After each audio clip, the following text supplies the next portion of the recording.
The moment he walked into Belfonte, my entire world shifted. I felt it before I even turned my head. The room changed. The conversations softened. The air grew heavier. I didn't need to see him to know who had arrived.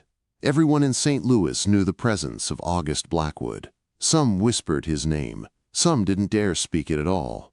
I had worked at Belfonte long enough to know what his arrival meant. People straightened their posture. Servers checked their uniforms twice.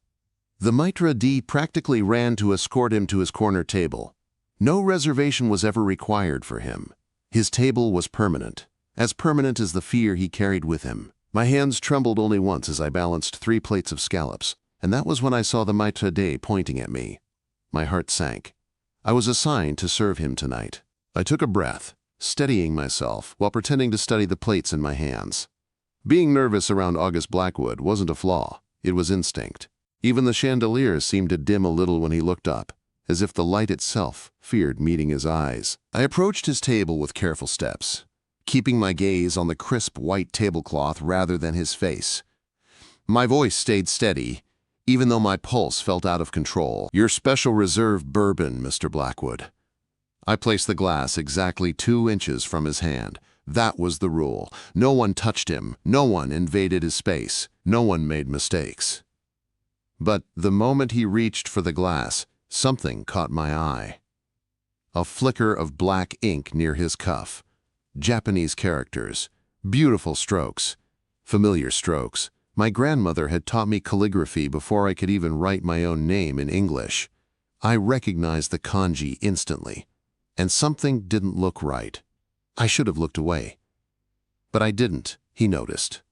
Slowly, deliberately, he rolled his sleeve higher, revealing more of the tattoo. His forearm was covered in ink that had clearly been done with intention and pride. But the characters, they weren't right. His eyes lifted to mine. Sharp, too sharp. "Something amusing about my ink?" he asked. His voice was soft but dangerous, like a quiet storm forming in the distance. "No, sir," I said quickly. "I just noticed the Japanese characters are unusual." The last word slipped out before I could stop it. I felt my stomach drop. I had made a mistake. A mistake that could cost me more than my job. He didn't blink. He didn't look away. He only leaned back slightly, fingers tapping once on the table. "How?" he asked. "Are they unusual?" I could feel the entire restaurant listening. Every fork had paused mid-air. Every breath felt frozen. I knew my answer mattered. "The characters don't say what you think they say," I replied quietly. "They don't mean eternal love." His eyes changed, just slightly, but I saw it. He leaned forward. "What do they say then?" I swallowed hard. I could have lied. Anyone else would have. But lying felt impossible in that moment, not when he looked at me like that. Not when his question carried the weight of something personal. "They translate to boiled meat," I whispered. Silence. I braced myself. I expected anger. Rage. Something that would end with me being escorted out the back door and told to never return.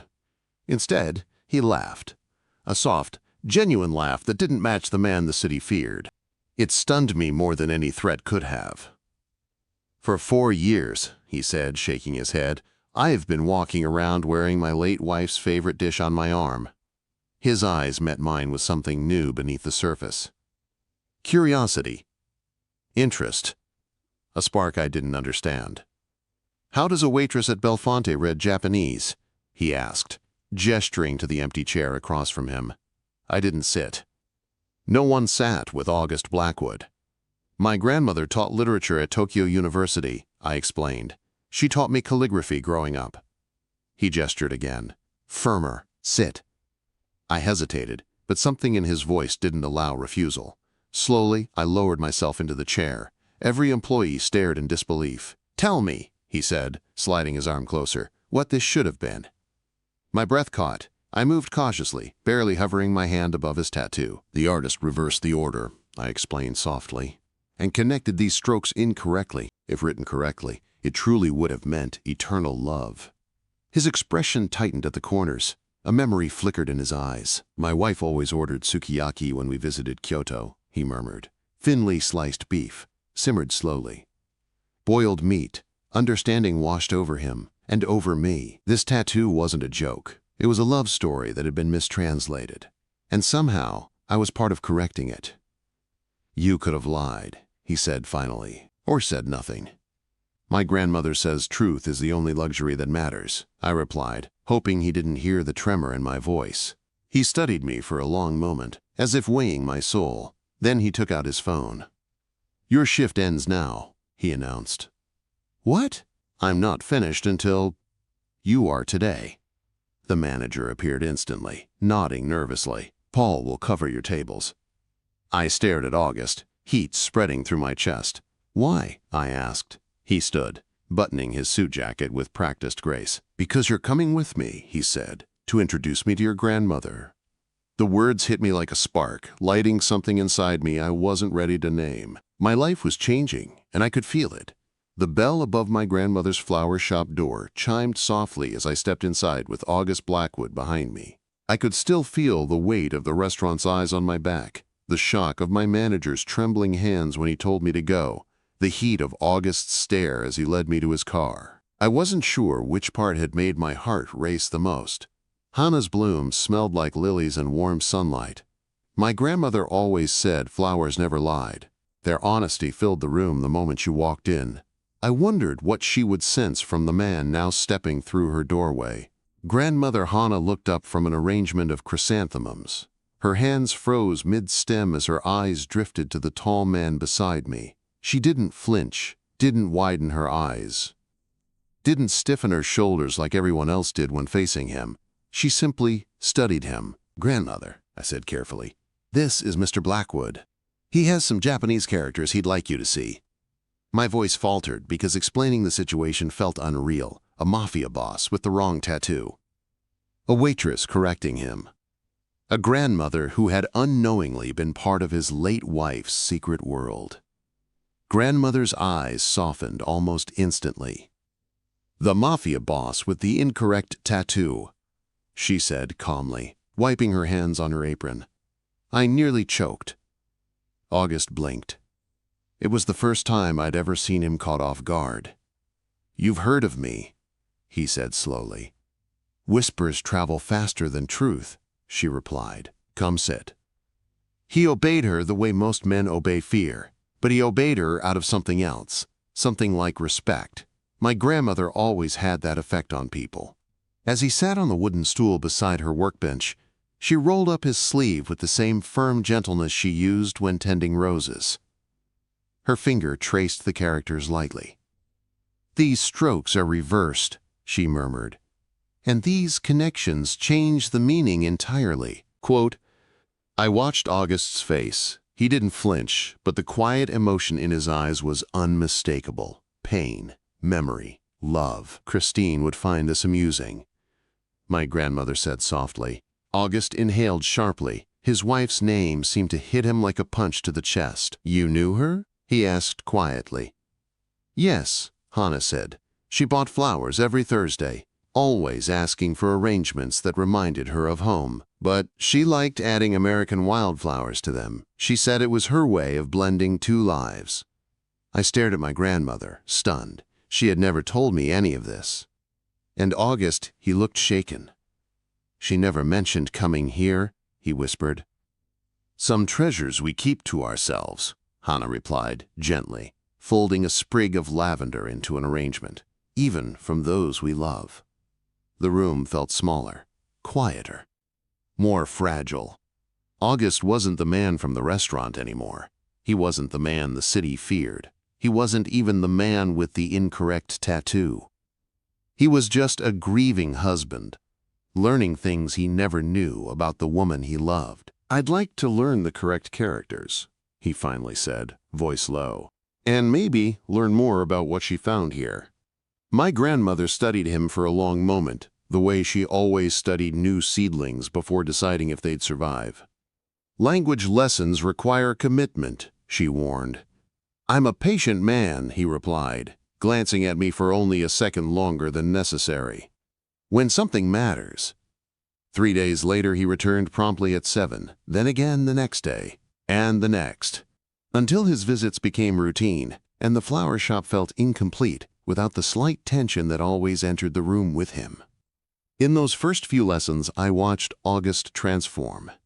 He removed his suit jacket by the second week, rolled up his sleeves by the third, his hair loosened, his posture softened. He focused with the intensity of a man used to controlling entire cities.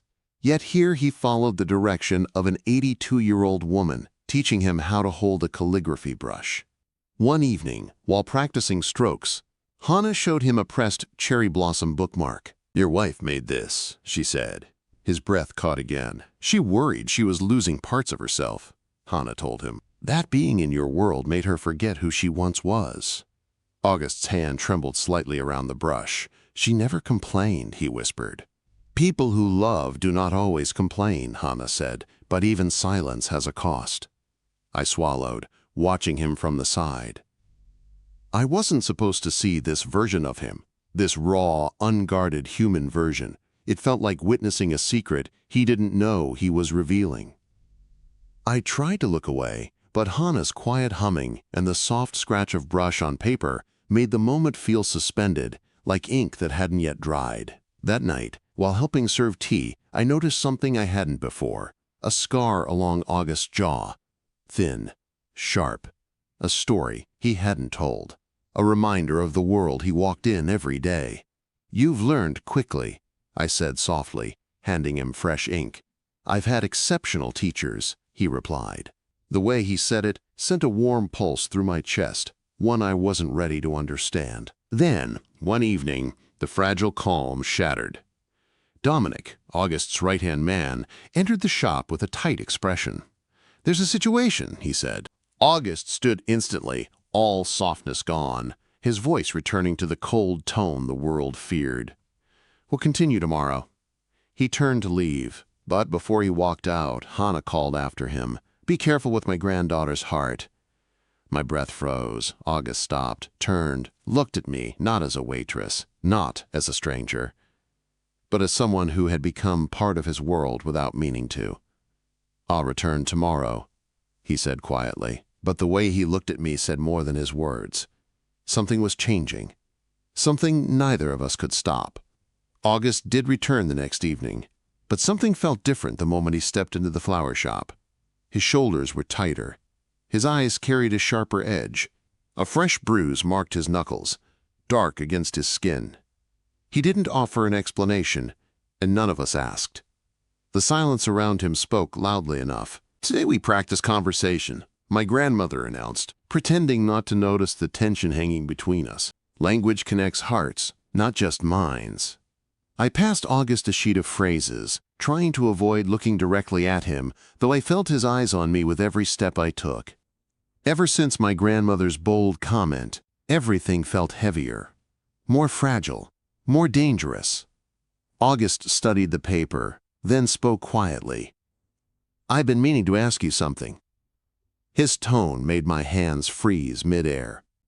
"Why is a woman who reads Japanese and graduated at the top of her class serving bourbon to businessmen instead of pursuing her own goals?" My breath caught. I had never expected him to look past the surface. Most customers saw only the apron, the tray, the smile. They never saw the life behind it. I tried to give him the short answer, something safe, but he was watching me the way he studied kanji, waiting for truth, and lying to him felt impossible. "My father got sick," I said. "Leukemia. Graduate school had to wait while I worked to pay for his treatment." Quote. My grandmother added softly, 3 years. He fought longer than most." The room felt still. Even the flowers seemed to hold their breath. August didn't look away. He didn't blink. He understood. He had lived his own years of grief. "I'm sorry," he said quietly. And coming from him, those simple words meant more than any comfort I'd heard in months. After that, something shifted. A thread between us tightened in a way that scared me. I shouldn't have wanted him to look at me like that. Not when danger followed him like a shadow. But the truth was growing too strong to ignore. A loud backfire from a car outside shattered the quiet. Before I even reacted, August moved.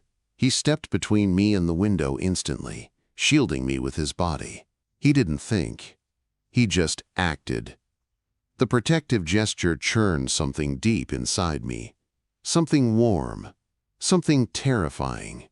Trying to regain control of the moment, I forced a smile. "Your lessons are getting very good," I said.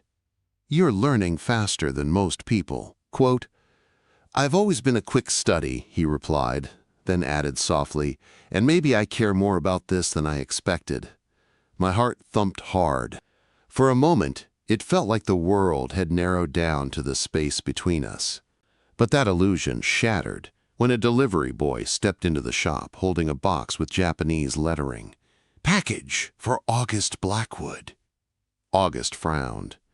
He hadn't ordered anything. Inside were rare books, texts on calligraphy, dialects, ancient poetry. Expensive, hard to obtain. Someone had gone through trouble to send them. "This wasn't me," August said, his eyes narrowing. My grandmother exchanged a worried glance with me. Something about the box felt wrong. But before we could speak, August's phone rang. One look at the screen changed everything. His face hardened into the cold expression I'd seen the first night we met. "I need to take this," he said, stepping outside. Through the window, I watched his entire posture change the instant the call connected. The softness disappeared. Every line of his body tightened. He paced once, jaw locked, eyes burning with anger. When he returned, the calm had vanished completely. "We have a problem," he said. "What kind of problem?" I asked. He looked at me with something like regret. "The Callahan family has been watching me, watching the shop, watching you." My stomach twisted. "They think these lessons make me weak." My grandmother inhaled sharply. I felt my heart sink into something cold and heavy. "What does that mean for us?" I whispered. August's jaw clenched. "It means our lessons must end, immediately, and you need distance from me." I shook my head. "You can't just disappear and expect everything to be fine." "It's not a choice," he replied. "Your safety depends on it." My grandmother stepped forward, eyes sharp. "You would choose fear over connection?" August didn't answer. He didn't have to. His silence said everything. 3 days passed with no sign of him, no lessons, no messages, no footsteps outside the shop. I tried to pretend it didn't matter, that he was just a customer, just a man I barely knew. But each time the bell over the door chimed, my heart leaped before my mind reminded me he wasn't coming. On the third morning, a box arrived at my apartment. No return label, just my name. Inside was a single origami crane, deep blue, folded with perfect precision. It wasn't August's work, he wasn't that good. But someone had helped him. A small note lay beneath it. "Cranes protect the ones they love." My breath trembled. He wasn't gone. He was sending a message. The next day, another package arrived. Then, another. Each one held something connected to our lessons. Poetry, ink, pressed flowers. Little symbols only I would understand. He was communicating from a distance he couldn't close. Then, on the fourth day, everything changed. I was summoned to the private dining room at Bellefonte. When I walked in, August wasn't there. Dominic was, and his expression told me something had gone terribly wrong. Dominic's eyes followed me the moment I stepped into the private dining room. The room felt colder without August in it. Colder and dangerous. He didn't offer me a seat. He didn't soften his expression. He only spoke in a flat, controlled tone. "My employer regrets the sudden end of his lessons," he said. Circumstances forced his hand. I stared at him, my heart pounding, my pulse thundering in my ears. "This isn't about lessons," I replied, refusing to lower my gaze. "Something is happening, and August is in danger, isn't he?" For the first time since I'd met him, Dominic hesitated. It was small, but it was enough. "Mr. Blackwood's concern is for your safety and your grandmother's," he finally said, "not his own." I felt my breath tighten. "The Callahans have been watching the flower shop, watching you at work. They believe you are his weakness." The word stabbed deep. Not because it was insulting, but because it meant August had put himself in danger for us. for me. A server passed by, and Dominic's sleeve lifted just enough for me to see the edge of a tattoo that matched August's men. I suddenly realized I'd been surrounded by protection all along and never knew it. Before I could speak again, the front of the restaurant erupted, shouting, glass shattering, the unmistakable sound of violence breaking loose. Dominic's hand went instantly to his jacket. "Stay here," he ordered. He disappeared before I could argue. My phone buzzed a second later. A message from an unknown number. "Back exit. Now." I didn't think. I ran. Through the kitchen, past the startled cooks, through the metal delivery door and into the alley. And there, like something out of a dream or a nightmare, was my grandmother, sitting behind the wheel of a nondescript sedan. I froze. "Grandmother, you don't even drive." She looked at me with those calm eyes that had always known more than she said. "There are many things about me you don't know," she replied. "Get in." I slid into the passenger seat as she hit the gas, driving with a sharp, practiced skill that made my head spin. "Grandmother, what is going on?"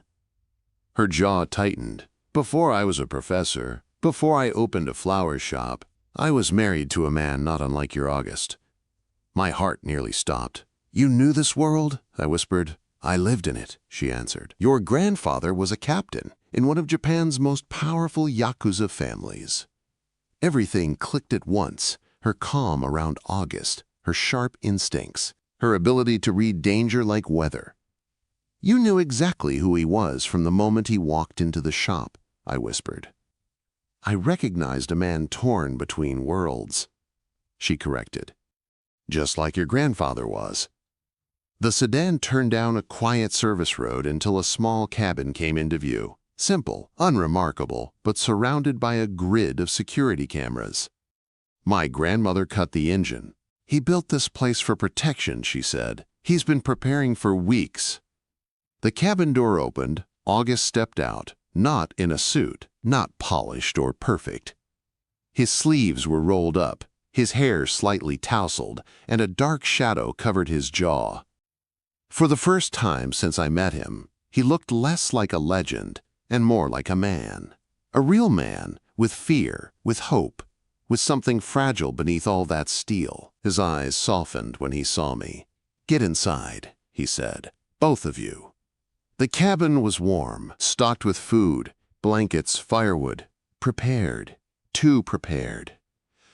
"You can't just hide us here while you fight a war," I said, my voice trembling with anger and something else. Something like fear for him. "You're not possessions," I continued. "You can't lock us up like objects to keep us safe."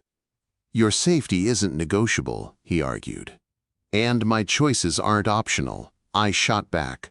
Something cracked across his expression, a realization, a truth he wasn't used to facing. My grandmother sat down calmly. "Perhaps," she said softly, "there is a third option." We both turned to her. "When my husband left the Yakuza, he didn't run. He didn't fight. He negotiated his exit. With respect, with honor." August shook his head. "The Callahans don't operate by honor." "All powerful men do," she replied. "Even those who hide it." Silence filled the room.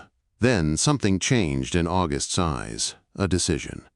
3 days later, under the vaulted ceilings of St. Louis Cathedral, August Blackwood and Patrick Callahan faced each other. Lawyers sat behind them. Dominic stood at August's side. I watched from the steps as August signed away the riverfront properties the Callahans had wanted for years. "A foolish trade," Patrick muttered. "Territory for a woman and an old lady." August closed the leather folder sharply. "My father ruled with fear," he said. "He died with only guards at his side. I choose differently." Those words stayed with me long after the papers were signed. 1 month later, Bellefonte was under construction, but not the Bellefonte I once knew. August had bought the entire restaurant. Contractors filled the space. Blueprints covered the tables. He stood beside me, tracing lines with a pencil. "We'll build a tea room here," he said.